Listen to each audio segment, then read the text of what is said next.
Olá pessoal, muito boa tarde, sejam bem-vindos ao programa Giro da Semana, hoje sexta-feira, dia 14 de dezembro, comentar um pouco dos acontecimentos desses últimos 5 dias, uma semana em que prevaleceu uma certa volatilidade ao longo dos pregões, mas no fim o Ibovespa está caminhando para um encerramento próximo da estabilidade, ali na região dos 87.500 pontos. Nesse momento, um pouquinho antes do fechamento da Bolsa, o índice está com uma queda de 0,7% no acumulado desses últimos 5 dias. Lá fora também, as principais bolsas mostraram alguns dias de maior oscilação, mas a Europa prevaleceu um leve viés positivo, os principais índices avançaram algo próximo a 0,8% no acumulado da semana, enquanto nos Estados Unidos um leve viés negativo, uma queda próxima de 0,8%. Basicamente, os mesmos assuntos que vêm ganhando destaque nas últimas semanas voltaram a ter espaço nesses últimos dias, que são as questões envolvendo disputa comercial entre Estados Unidos e China e também a questão do Brexit, que está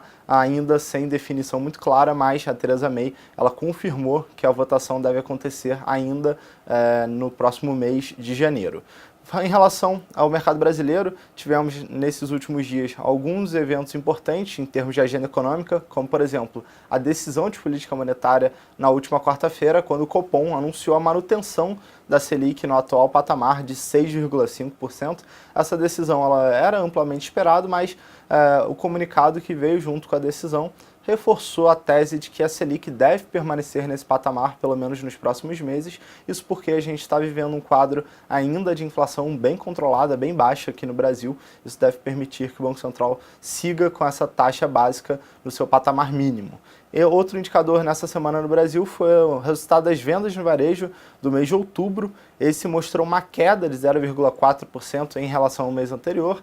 Ficou pior do que o mercado esperava, que era estabilidade no indicador, mas eu lembro que outubro foi o mês das eleições, então a gente tem observado de fato que alguns indicadores de atividade durante o mês de outubro acabaram sentindo muito provavelmente o efeito da eleição ali, naquele momento em que o investidor e o consumidor estava realmente atento ao noticiário político. A expectativa é que no mês seguinte, novembro, a gente já tenha alguns indicadores retornando para o território positivo. Em relação à Bolsa Brasileira, alguns papéis que se destacaram nesses últimos pregões, tivemos entre as maiores altas as ações da Gol, com ganhos acumulados acima de 15% nesse período. Basicamente o papel foi influenciado primeiro pelo recuo no preço do petróleo. O petróleo voltou a recuar nessa semana, algo próximo a 2%. Isso ajuda no resultado operacional da Gol, que tem parte dos seus custos atrelados ao querosene de aviação. E outro motivo foi o pedido de recuperação judicial da Avianca Brasil, um player que é concorrente da Gol e também da Azul. Então isso acabou impulsionando as ações da Gol. Outros papéis que tiveram boa performance, duas do setor elétrico, Taesa, com uma alta de aproximadamente 8,5%, e as ações da CEMIG continuaram uma trajetória positiva, subindo aproximadamente 5,5%, e eu reitero que seguimos recomendando a compra de CEMIG, é uma das nossas principais recomendações no setor elétrico.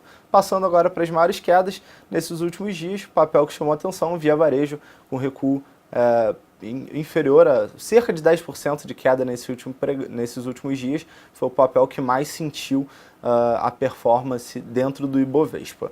Então esses foram os principais destaques. Eu gostaria de chamar a atenção para a agenda econômica da próxima semana, porque teremos alguns indicadores relevantes no Brasil, como por exemplo o IBCBR de outubro, que é tido como uma prévia do PIB, então é um importante indicador de atividade. Teremos também os dados do CAGED sobre criação de empregos no mês de novembro e também será divulgado o IPCA 15 do mês de dezembro, que mais uma vez deve reforçar essa tendência de preços ainda no nível bem baixo, bem controlado.